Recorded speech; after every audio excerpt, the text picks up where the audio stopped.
Greetings to all. I am Chris Dorr, historian and writer, and this is Truth is Out. We have a very important guest with us today called Dr. Johan Fritz. He's a metaphysician and he has been in the Dark Fleet as a soldier, and he's here to talk about his experiences in the military. Hi, William. How are you? I'm good. How are you? I'm fine, thank you. First of all, I want you to tell us a little bit about your background and how you were selected to become a Dark Fleet soldier. Um, I've had intuitive empathic abilities since I was very young. I believe that was one of the criterion that was used to filter and screen me into the programs. The other things I look for are bloodlines. So if you're a Scandinavian or German bloodlines, it's a high rank. It's a high flag. The third thing they look for is certain personality predispositions. Do you have the ability to think outside the box? Do you have the ability to be aggressive? What is your predisposition toward authority? And the fourth and probably the most important of the bunch is how fracturable is your psychology, your psyche.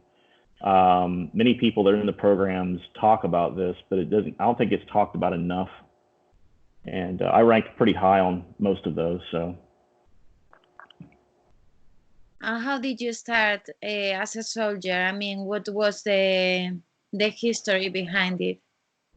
I got screened in grade school, and from the time I was really young up through about 11th grade, I joined the Marine Corps after high school. Actually, during and after high school, I joined. And then during my second year in, we actually did a stopover at a place called Diego Garcia, which is a little British island. It's part of the British territory in the Indian Ocean. And on that island, that's where I was actually taken into the program. Okay, can you tell us how many times have you been in space and how many planets or off-planet bases have you visited? A lot. So I did two 20-year periods in the programs. The first 20 was a mixture of Kruger, MDF, Mars Defense Forces, and Nachwaffen. The second 20 years was Nachwaffen and Space Alliance. And in those two 20-year periods, I've been to a lot of different planets, a lot of different colonies, a lot of orbital facilities. I served aboard two ships, both the Patton and the Franklin. And yeah, I mean, we've got a lot of stuff out there, a lot of assets out there. And which are the names of these planets or the names of the bases you have been? So I would say our number one outside of our solar system extrasolar colony would be Kepler 456b, which we call Corellia or New Earth, depending upon the program you're in. The other one that I distinctly remember was 70 Virgis b, which is a very dusty planet. That's actually the hub of most of our slavery systems now. Now we've moved it off of Mars, and we've moved a lot of stuff out of system. It's now there. And where are they? Where are these bases? Well, the Kepler 456b system is around Kepler 456, the sun.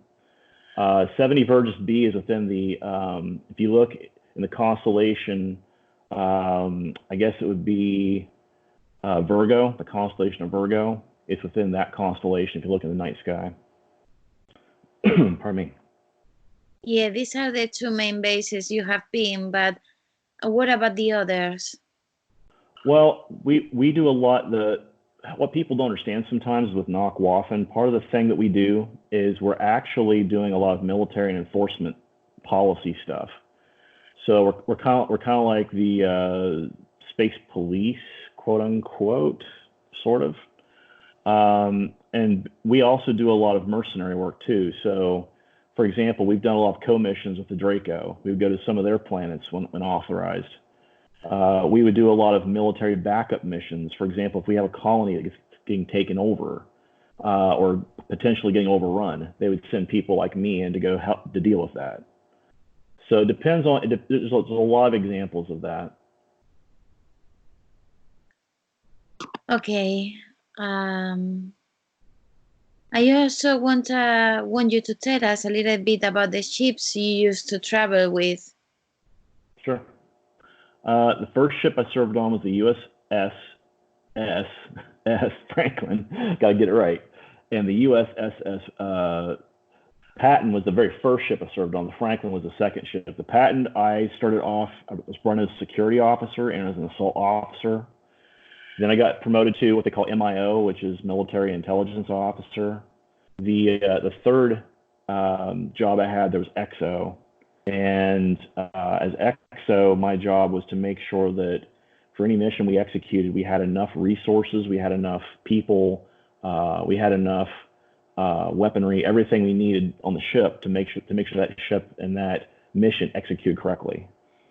Then I got transferred onto the Franklin later, and on the Franklin I was actually promoted to XO at that point. And the Patton is I would call it a capital class command carrier, whereas the Franklin is more like a Corvette style ship, or maybe a frigate, depending upon how you want to look at it. It's not as large as the Patton. But if you want to look at the shape of the actual craft, imagine in Star Wars they use like the Corellia style cruisers. Imagine that, except the wings are more like a 75-degree angle, and that's what you're really looking at with these ships. And which is the technology these ships use to travel? Is the speed of light? Is some kind of transportation? I mean, actually, what we use is those particular ships use essentially an encapsulated red mercury that's spun at a very high rate of speed. It's pressurized to 250,000 Earth air pressures, and that mercury is slung around at about 85,000 RPMs. And what happens is that radioactive isotope is flung around, it generates a electrostatic charge inside the canister, and it also generates an electrogravitaic effect as well. The first example of these types of engines were actually shown on the Hanabu craft that were actually tested by the Germans in 1939. They sent a craft from Earth to Aldebaran and back. It took a week to do. We also use these types of engines in a lot of our programs here. For example, if you look at the original Solar Warden craft, specifically those crafts that went into Earth Alliance, for example, like the Helen Quater is a good example of that.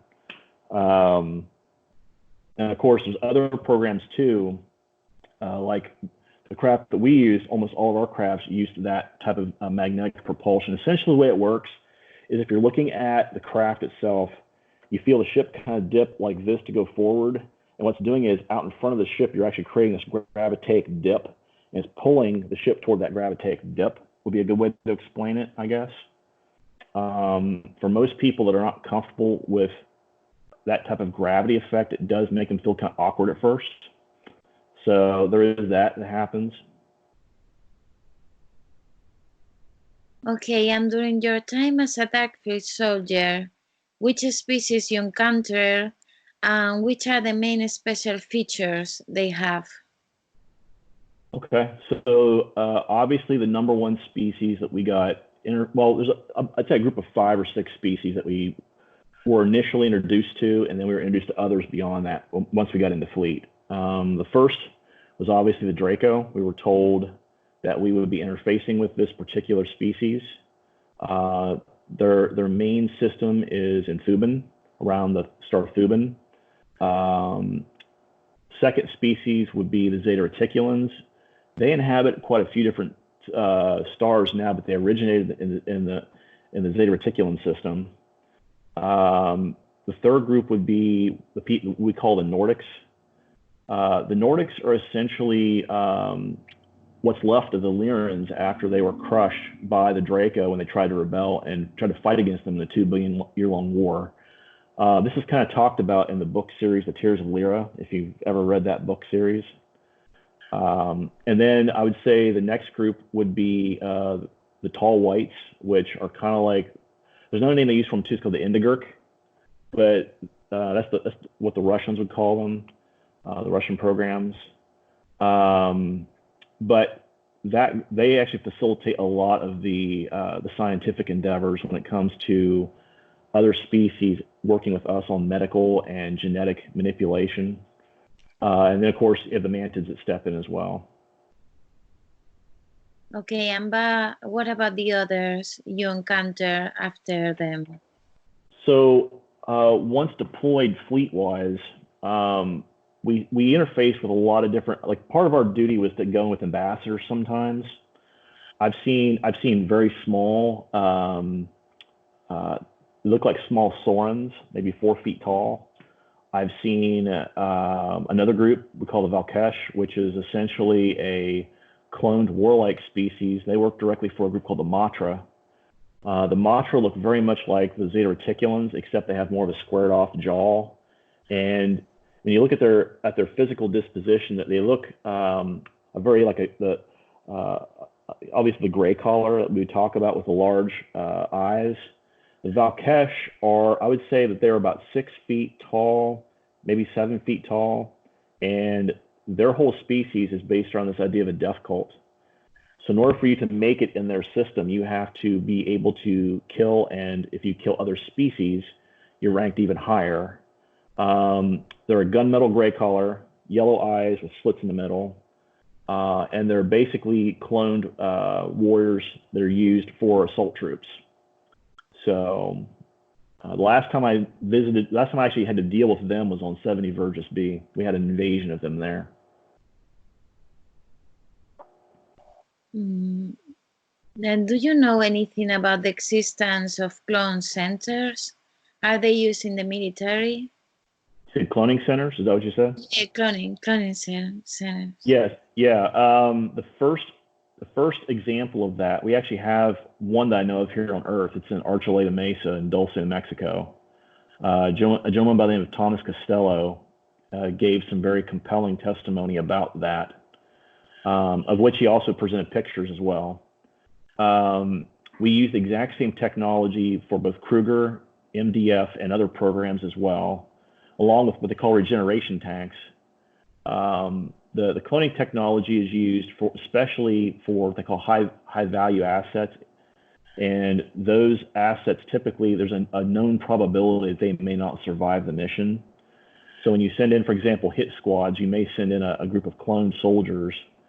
They're grown in these tanks, and essentially when they're brought out, they do what's called an essence transfer or a soul transfer. Part of your psyche is transferred into that clone, and then you're given your mission, you go do the mission, and you go on from there. Okay, your conscience is transferred to the clone then? Yeah, a copy of it, yes. And then? And usually when that happens, they're calling up what they call an altar. So in the programs through MKUltra programming, they essentially call up this altar that has a certain type of programming already put into it. For example, like a Delta level programming, which would be the super soldier type programming. And what they do is they call that altar up. When they call it up, they then transfer that portion of your psyche into the clone, and then you're sent out to go do the job that they're requesting that you do. A lot of times it is, usually they're very dangerous missions. Usually it's a small, like a fireman team, like a 4-man fireman team that goes in and does the job. I know of jobs here where they've sent groups like that in to take out politicians, to take out people that are speaking certain messages that the cabal does not want or certain governments do not want. They will send in these kind of teams to take care of that. And if you die, your alter comes back to your original self, or does your alter also dies with a clone? It actually does what's called rehoming. That's the phrase that's typically used in the programs. When the physical body of that clone passes, or it's terminated, or quote unquote, retired, they then will bring that essence actually rehomes back to the originating soul that fragment came from, usually. What can happen with some people, as it did with me, is that it doesn't automatically rehome. This is where the idea, when you talk about shamanic practitioners, when they start discussing this idea of soul fragmentation and soul retrievals, that's exactly what we're talking about, is going out, reaching out for those fragments and bringing them back into the soul and reintegrating them. It also is the cause for, if you're someone who's in the programs, you will see things, for example, like those people that have a higher incidence of PTSD, stress, drug use, alcoholism. That's usually a really good key indicator that something else is going on, especially when the PTSD cannot be explained.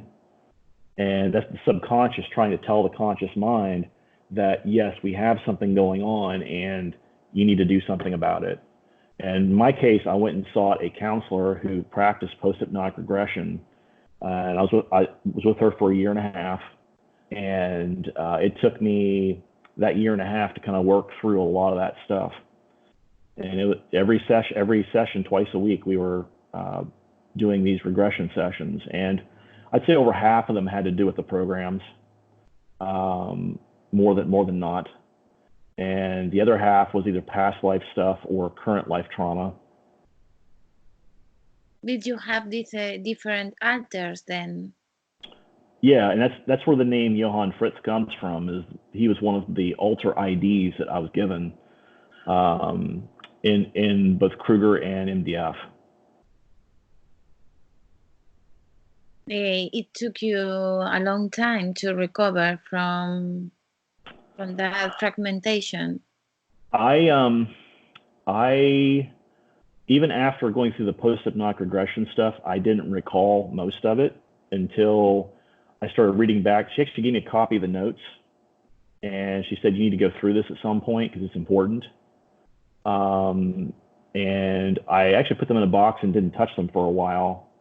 And in 2012, after I had a medical issue that came up, I started going back through some of these things that she put in these notes. And that's when I started converting everything into electronic format. And I started noticing this trend of all these program notes that kept showing up. And that's where, for me, I had to look at it. And for a long time, I looked at it and didn't know what to do with it until I saw Corey Good's show, Cosmic Disclosure, and I was like, oh, And then all of a sudden, it made complete sense to me. I was like, okay, that I must have been in this program. That's the only way I can explain this. And even in Connie's notes, she put it flat in there in the right column. She would say, past life, current life, or WTF question mark.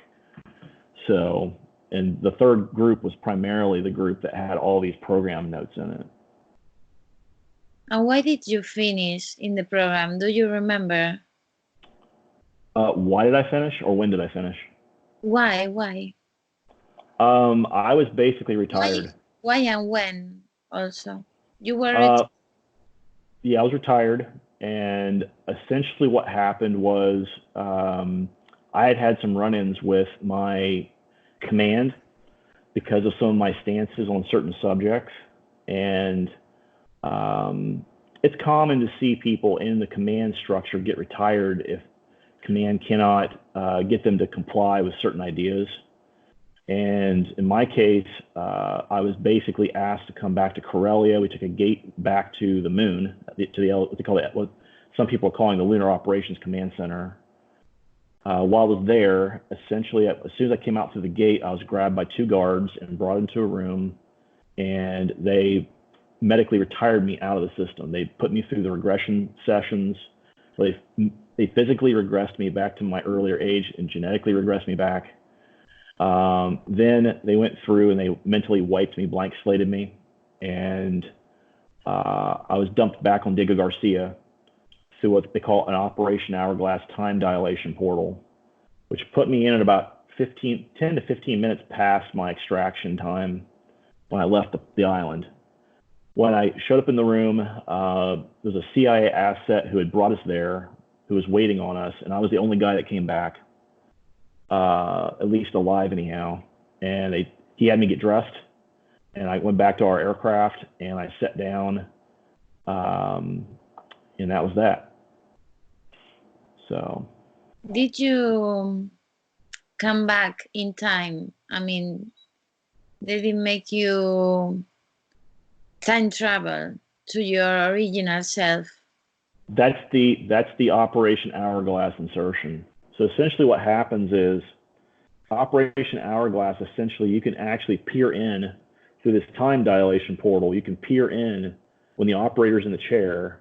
That you can look directly at a specific location, time, and in some cases, you can even look at competing timelines around that time period. And essentially, what happens is they take it back to the exact timeline, XYZ location access where you were, and within 5 to 10 minutes of when you were extracted. And for me, what happened was essentially when this dilation portal opened up, two people basically pushed me through the hole, and I landed on this preformed concrete bed that was already in the room.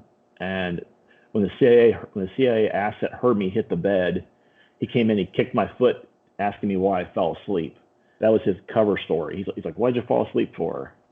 And that's when he told me to get dressed, and we left. And what about your family while you were in the secret space program? I mean, did you visit your family or? No, I did not. I wasn't on planet for most of it, so no, I did not. Okay. Have you seen portals or wormholes to other planets or dimensions? There's a gate system that actually uses a wormhole technology. I know of at least one, two, three. I know of at least four here between Earth and Mars. There's at least four. There's one on Deimos. There's one actually on Mars itself. We have one that's in Area 51S4 here in the U.S. And we also have one that's actually, I believe it used to be in Dugway Paved Grounds, which is Area 52, but they moved that particular gate, I heard. The idea being that they do have them around, and essentially what happens is you have a point-to-point connection whereby when that wormhole opens up, you basically, when you step through one side, it's almost like you're immediately transporting, you step through on the other side, and you're basically completely negating the whole time argument around traveling from point A to point Z. It's like folding a piece of paper and drilling a hole through the paper, if that makes sense. Did you travel through them? Yes. Yes, I did. Okay, and which locations are they connected? I mean, from Corellia to the LOC on the moon primarily. That was the primary conduit that I used. I did protect quite a few of them too. 70 Virgis B had one, but the one that I remember we had to protect was on Mars because we actually had a special war going on there. We were acting as mercenaries in that particular war, but we were trying to protect that gate. And who were the enemies in Mars? You have a group called the Heptaloids, which are essentially large saurians. And they actually they were fighting another group that were mantid. Well, I really shouldn't say mantid, they were more insectoid. The mantids were fighting on both sides of that particular battle because they were mercenaries too. But anyhow, the idea being the Heptaloids, they were more of a psychically dominant species, and they were actually winning the war, and we were brought in to fight them by the other side. And MDF, meaning Mars Defense Forces, was essentially asked to intervene, and that's what we did. We're acting kind of like a policing force or a mercenary force in that situation, depending upon the situation. So. Okay, and could you tell us which are the most relevant experiences you lived as a Dark Fleet soldier? Well, I finished up my time in the Marine Corps right after that. When I got out of the Marine Corps, I basically was a wreck. Psychologically, I was a complete mess. I was suffering from full-blown PTSD. I had an alcohol issue, which is how I was trying to mitigate my PTSD issues. I would even consider myself probably at that point, I was borderline suicidal. And I used to play a drinking game where as I was drinking my alcohol, I had a sidearm that sat next to my bottle, and I always play this game, is tonight going to be the night? So that's the kind of mess that I came out of the military in, which is why eventually I sought out Connie to help me out. And I do credit her with saving my life, because that's what she did. But during your time in the military, you must have amazing experiences. So which are the most relevant? Well, I actually served with 3rd MEF for a while, 3rd Marine Expeditionary Forces in Okinawa, Japan. The group that I was assigned to, we actually assisted a lot of other units. For example, they had CSSD 32 that went over to Mogadishu, Somalia. My unit was eventually attached to that unit. And the flight actually that was going from Okinawa to Yemen, that was the flight where this Diego Garcia incident occurred, when I was taken out and inserted back in, by the way. After that flight, after I got back on the airplane, we landed in Yemen. We were flown from helicopter from Yemen out to the Kitty Hawk, the USS Kitty Hawk, which is a large aircraft carrier in the U.S. Navy. And then we went into Somalia. We had SEAL Team 6 there with us, along with some other units, and we were essentially trying to figure out what the scope of the issue was. Along with, we were doing some UN policing stuff too. We were doing food for weapon exchanges. We were doing all kinds of stuff there. So yeah. Okay, and finally, I would like you to tell us, who do you think is behind the secret space program, and which are the main agencies behind it? Well, I think there are 2 agencies here in the U.S. And there's one group started by one of those 2 agencies that still is kind of promoting and pushing the programs, that being the NSA and the CIA. The NSA is primarily, they're what they call Department Z, or some people call it the ACIO. They are essentially the group that handles all of the off-world interfacing. That's what they do. They do intelligence gathering, and they mitigate, migrate, and manage that whole set of information. They do their best to keep it out of the public limelight, out of the politics, out of the news. And the CIA handles all of the what we call asset handling, if that makes any sense. They prep the assets, they bring the assets in so they can be fractured, trained, whatever. They do that portion. And that's also too, by the way, that the reason why the CIA portion of this is very important is because they ran MKUltra for a number of years. And in my opinion, that technology that came out of MKUltra was eventually used later on in the programs. That's why it was developed. And if people want to see live examples of how this stuff was used, look at Sirhan Sirhan when he tried to attack Robert Kennedy. Look at the assassin that tried to attack John Paul II. There are many examples of these individuals. In my opinion, Lee Harvey Oswald was one of these individuals as well, who killed JFK. So, I mean, there are people who we can see examples of when you ask them, well, why did you do this? And they answer, well, I don't know what you're talking about. That's an asset, because what's happening is the altar came in and did the job, and then the information was contained within the altar, and the person blanked out, and they don't have any recall what they did. Yeah, can you explain us a little bit about the MKUltra, because I have studied a lot this subject, and I know how are they transformed in MKUltra, but can you please explain us how it works for the people that doesn't know what MKUltra is?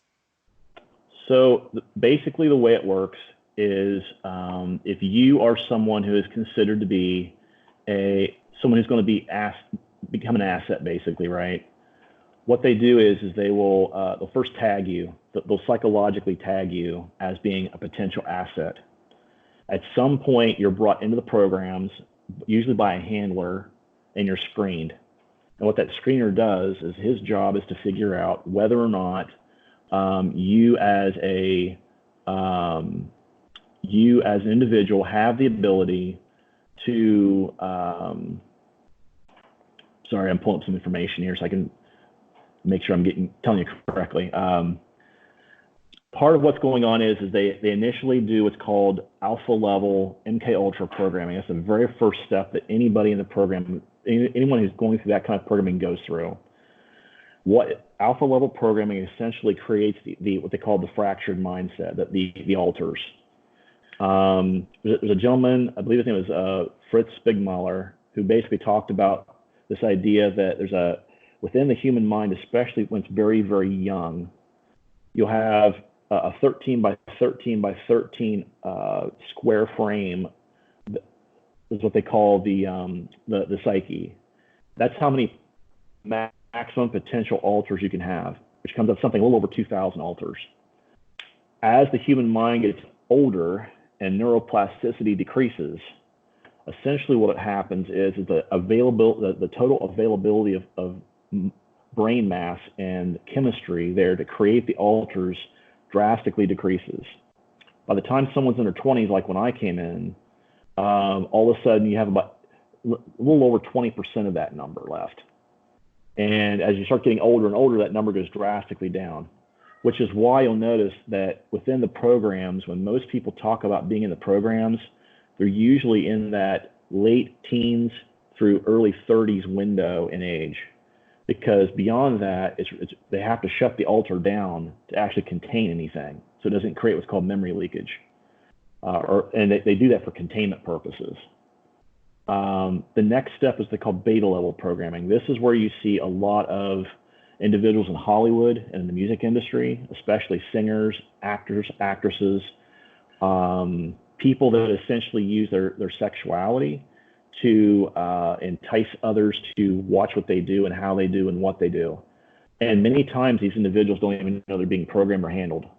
I know a couple of people have told me directly that Hollywood has people who are actors and other directors, producers, executives who do this handling, that they will say certain things to the actor and all of a sudden the person steps right into doing whatever it is that the person told them to do. And this is an example of that beta level programming. The movie Eyes Wide Shut with Tom Cruise, when you start looking in that movie, you start seeing all the visual cues around this idea of the sex kitten. That's a really good key indicator of a beta level programming that's going on in the background. The next type of programming that people typically talk about, and there's really about 12 different levels. I'm gonna hit the main ones here real quick. The third main group is the group that I also was in, which is called Delta level programming. That's the super soldier level programming. Usually these individuals come out of groups like the Marine Corps, at least in the United States, they would be the Marine Corps, United States Navy SEALs, Green Berets, Rangers, PJs, Commandos, these sort of people, because they have a different mentality in terms of how they work in the military. They're more dedicated to what they do. And the next group we call theta level programming, which you're essentially people that are given psionic abilities, which I also had. And then the last type of program is called omega level programming. The omega level programming is the one that most people hit if they try to ever pull up their repressed memories. The omega level programming is there to actually destroy the asset or self-terminate, or what they call suiciding, when the asset eventually tries to disclose the information within its memories.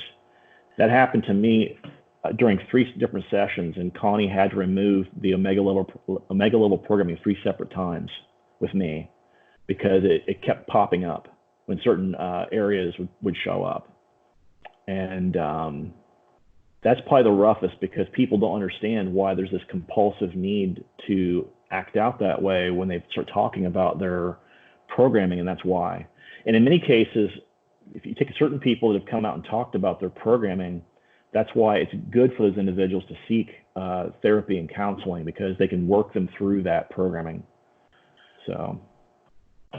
Yeah, and what was the name and maybe the website of the person that helps you, so other people can reach her? And she actually passed away in it was right before Thanksgiving of last year. It was November of last year. It was Connie Booth. She saved my life, and I felt that she was put into my life for that reason. That was one of those situations where if she hadn't been there, I don't know if that situation would have ended as positively as it did. okay, thank you so much, Johan, for the interview, and I hope we can have another interview another time. Sure. Okay, and have a nice day, and thank you all our viewers that can see us, and yeah, see you next time.